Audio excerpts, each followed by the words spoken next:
Où l'on parle, la quarantaine de chefs d'État et de gouvernement sont pratiquement tous arrivés ici à Nairobi, accueillis par le président kényan William Ruto et son homologue français Emmanuel Macron. Une journée marquée par les discours des plus grands dirigeants d'entreprises africains et français. La rencontre avec 470 jeunes du sport, de la culture. Retour sur cette journée avec Thibaut Gross. En footing dans les rues de Nairobi, aux côtés de la légende du marathon Eliud Kipchoge, ou encore en jouant au foot aux côtés de jeunes joueurs kényans, Emmanuel Macron se met en scène, tel un chef d'État français tourné vers l'Afrique. Et pendant le sommet, alors que le bruit couvre certains intervenants,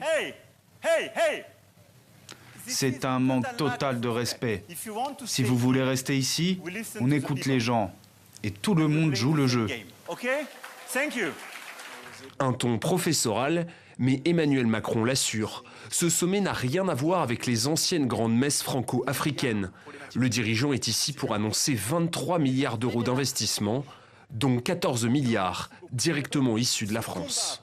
Des grands groupes, des ETI, des PME qui investissent 14 milliards d'euros sur le continent, et je salue tous leurs dirigeants qui sont là présents, et qui vont créer plus de 250 000 emplois directs en France et en Afrique. Des promesses d'investissement dans la transition énergétique, dans l'IA ou encore dans le secteur maritime.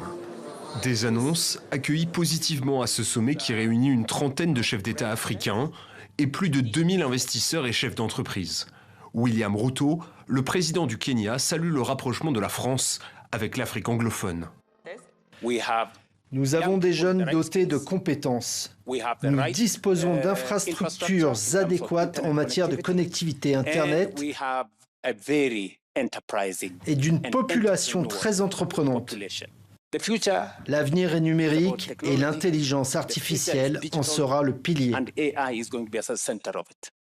William Ruto et Emmanuel Macron qui se sont dit tous les deux favorables à une réforme de l'architecture financière mondiale afin de tourner davantage des investissements privés vers l'Afrique.